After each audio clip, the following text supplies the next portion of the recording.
Bonjour et bienvenue sur la mécanique universelle. Alors aujourd'hui nous sommes le 16 septembre 2018. Je continue ma lecture du Socrate euh, qu'a écrit Claudius Pia en- au début du XXe siècle.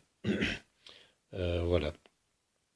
Donc il était question dans les pages précédentes, le chapitre précédent, euh, de tous les penseurs d'Athènes, de la façon dont Athènes, de façon libérale, faisait venir tous les grands créatifs, etc. Et tous les penseurs, tous les... euh, que c'était une cité qui s'était ouverte au, au- à l'immigration d'une certaine façon. Et donc je continue. Alors, enfin l'ont rencontré, donc après avoir rencontré euh, Protagoras, etc., Empédocle, enfin, l'ont rencontré dans les rues et sur les places de la cité de Cécrops, Prodicus, de Julis, en l'île de Céos, qui se donnait comme un professeur de sagesse. Hippias d'Élis, qui posait pour l'encyclopédiste et le polygraphe, Paulus d'Agrigente, le plus bel inventeur d'expressions heureuses et de phrases chatoyantes, le plus parfait rhéteur que les lattes aient jamais produit. Je suis désolé, je respire mal. Euh, Thrasymach de Chalcédoine, maître passé en l'art d'exciter la compassion par des plaintes et des gémissements en faveur de la vieillesse et de la misère. Ça, c'est pas mal. Voilà. Il faudrait que je puisse exciter votre compassion avec de, de ma respiration, à l'image d'une claire molette sous l'eau. Événus de Paros, Antimerus de Mende, tiens, même un voisin, et une légion d'autres étrangers de provenances diverses que le mirage puissant de la République protectrice des lettres avait fasciné. Ah, il faudra quand même voir qui était ce Événus de Paros, en Antimerus de Mende. Ça, c'est intéressant. La conséquence de cette concentration intellectuelle, ce fut que les théories de l'ancienne physique se rencontrèrent toutes en un même lieu. Et alors se produisit pour elles ce que l'on était en droit d'attendre. Leur insuffisance radicale parut dans tout son jour. On put constater sur le vif que, lorsqu'on les prenait en elles-mêmes, elles n'enfantaient que des négations, et que, lorsqu'on les comparait les unes aux autres, elles ne produisaient que des contradictions. On put voir aussi que ceux qui les défendaient étaient les premiers à n'y point croire, et qu'ils les enseignaient non dans l'intérêt de la vérité, mais pour se faire un nom et de l'argent. Il parle sans doute des sophistes.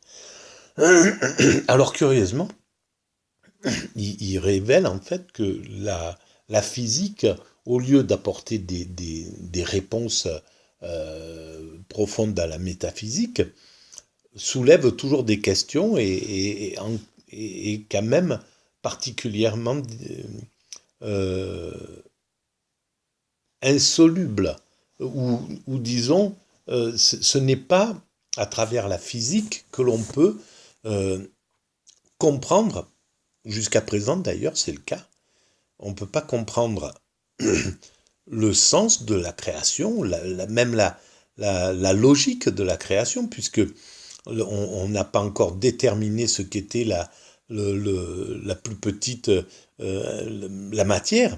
La vraie description de la matière, on ne l'a pas. On ne sait pas ce que c'est encore. Donc tant qu'on ne sait pas de quoi est fait cet univers, s'il est réel, si c'est juste une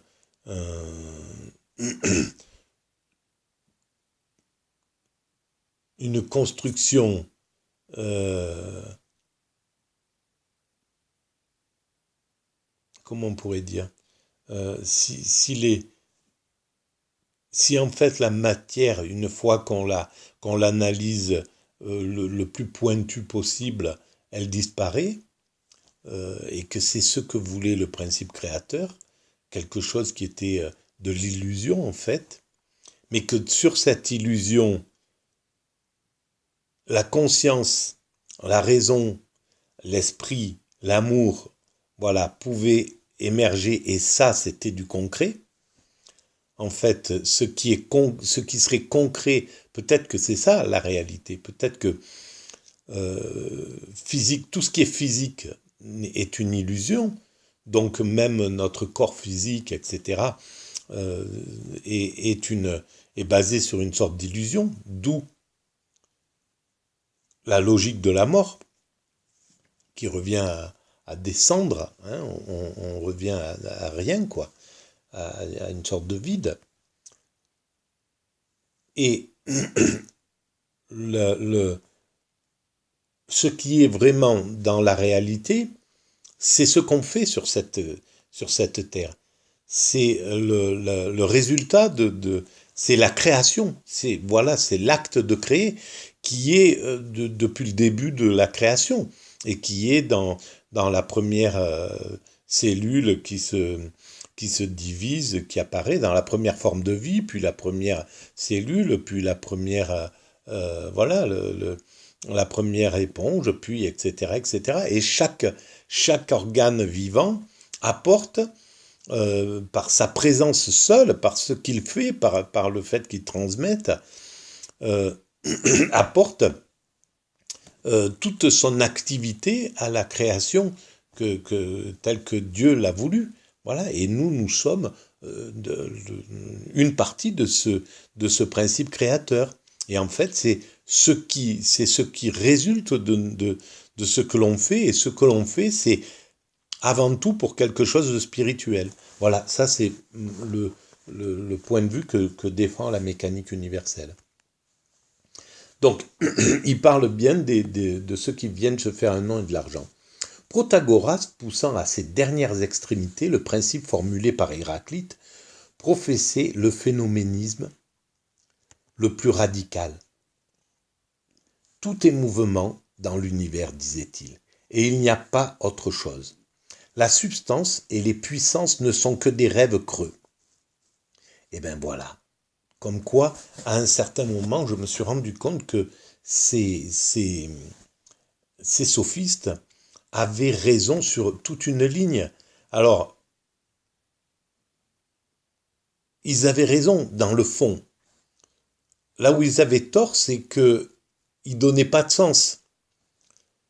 Ils avaient tort de ne pas comprendre qu'il y avait un sens dans l'humanité, et que ce sens-là empêchait l'homme d'abuser son semblable, empêchait de créer une antimorale comme ils l'ont fait, et que ce qui était dans la bonne lignée de l'évolution humaine, c'était la morale de Socrate. C'est elle que l'humanité a choisie depuis 2500 ans.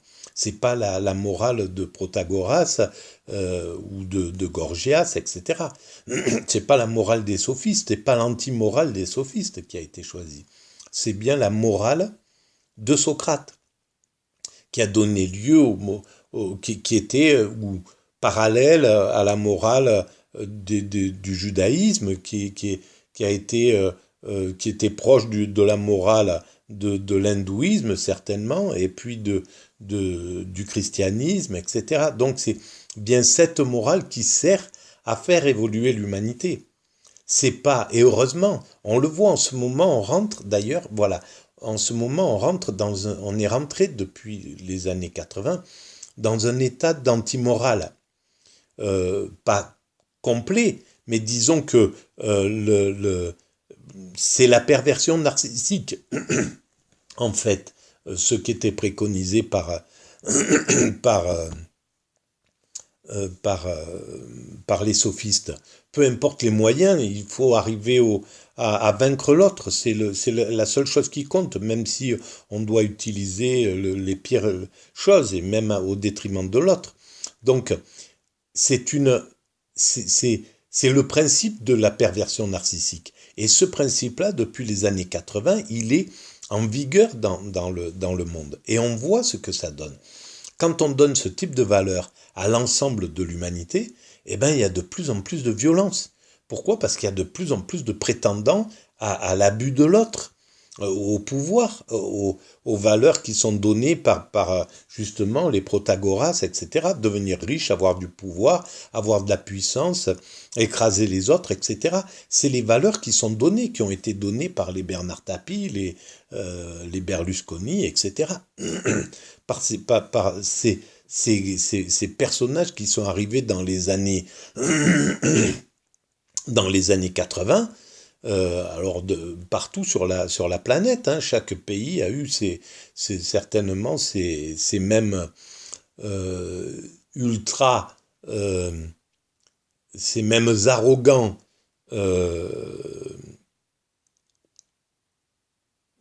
libéraux, ultra-libéraux, qui ont pris le pouvoir sur les décombres. Ils ont profité de la stupeur de ceux qui soutenaient, qui maintenaient l'éthique, la morale, c'est-à-dire qui était du côté du communisme, tant qu'il existait encore, tant qu'il y avait cette valeur, tant que l'URSS, etc. Était en place. Donc il y avait cette valeur-là, et d'un seul coup on a vu que ça s'est effondré. Le libéralisme est devenu tout puissant et il a ravagé l'ensemble des valeurs, des anciennes valeurs. Et on voit ce que ça donne.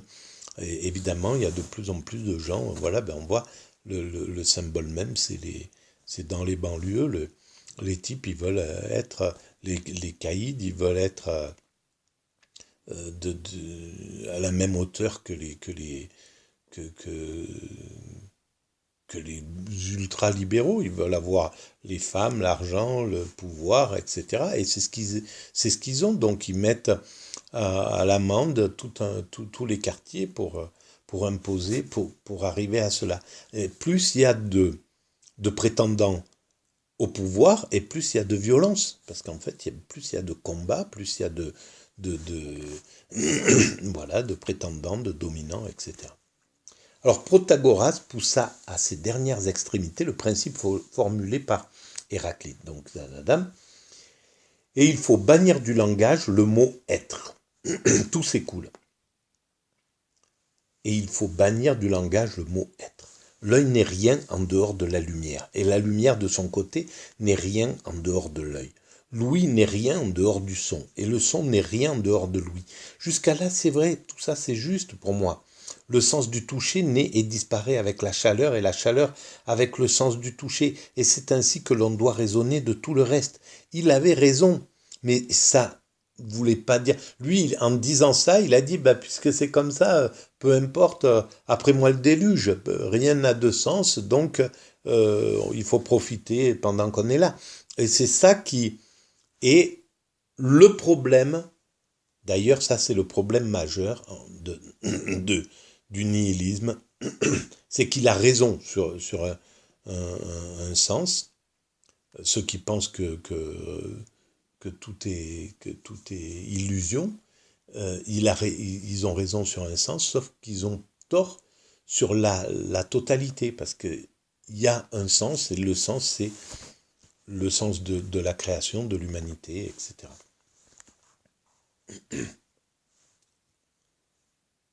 Il n'y a que des perceptions. De plus, ces perceptions elles-mêmes n'enveloppent rien qui dépasse la portée des organes.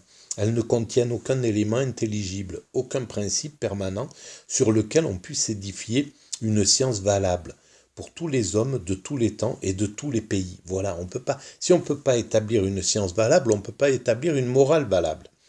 Ces perceptions ne sont que des sensations. Enfin considérées en elles-mêmes, ces sensations n'ont absolument rien de fixe. Elle fuit sans cesse sous l'influence du tourbillon universel et avec une telle rapidité qu'on ne peut jamais dire d'aucune d'entre elles, elle est ceci ou cela. Car pendant que nous essayons de la dénommer, elle est déjà devenue tout autre.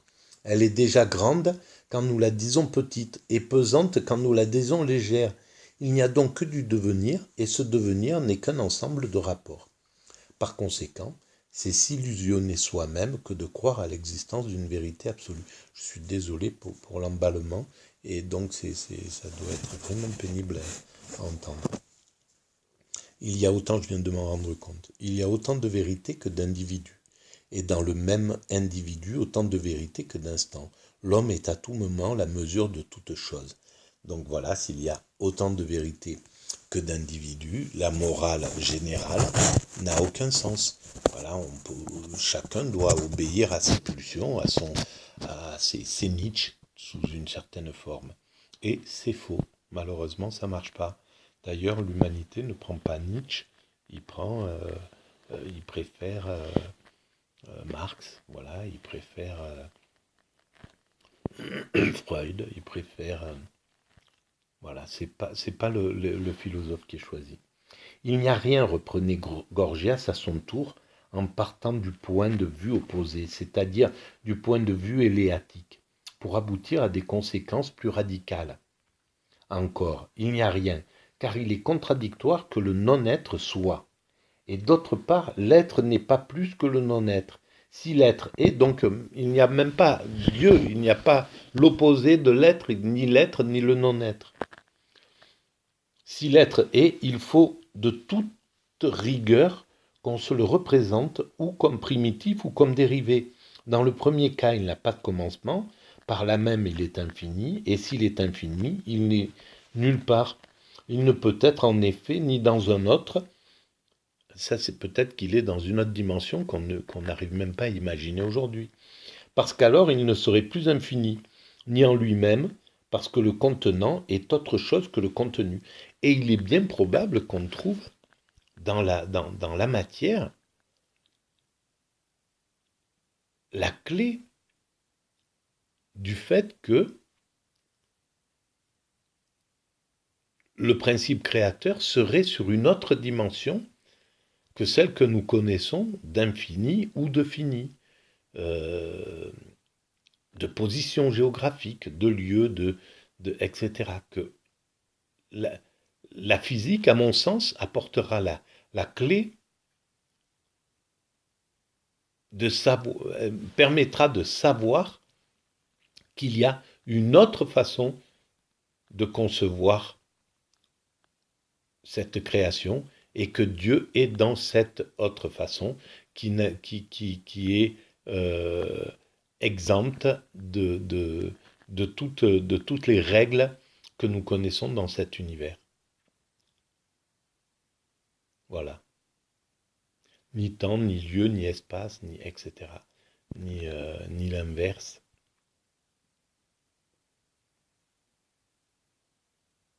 Ni, comment on dit,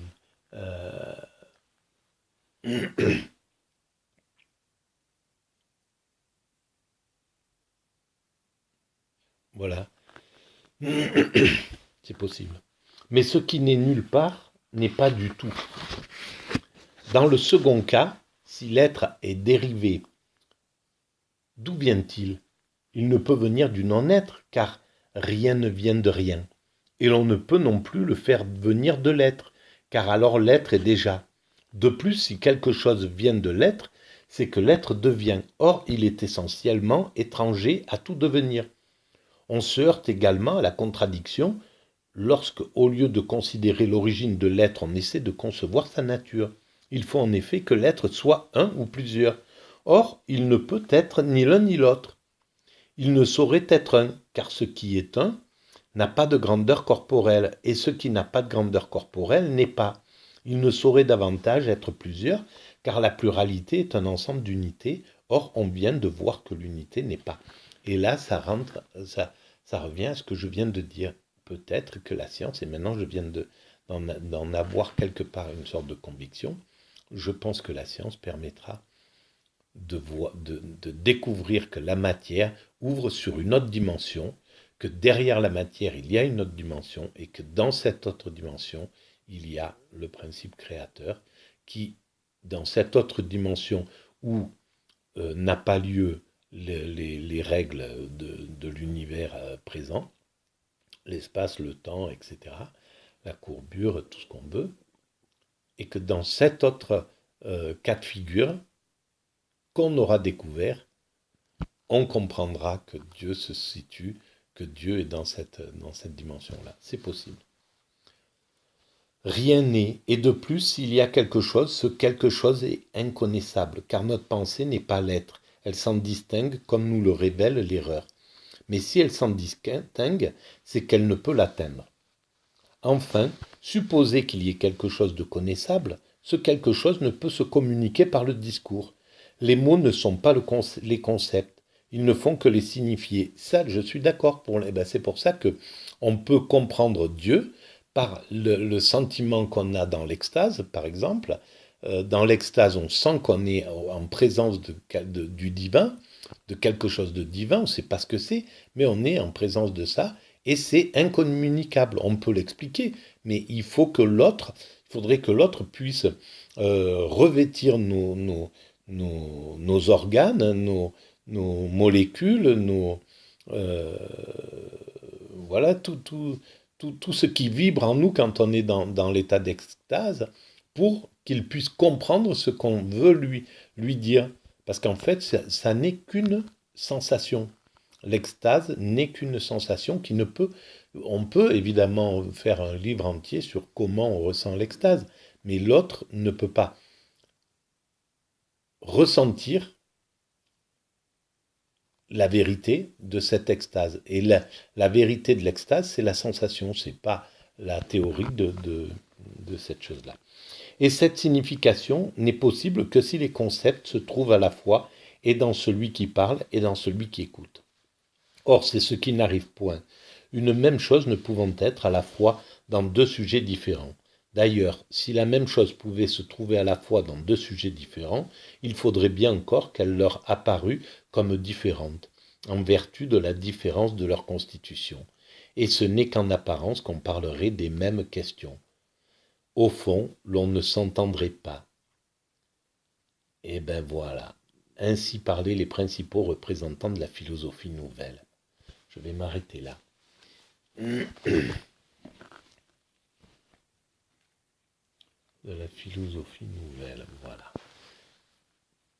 Et oui, et c'est là où on voit la puissance de la pensée de ces philosophes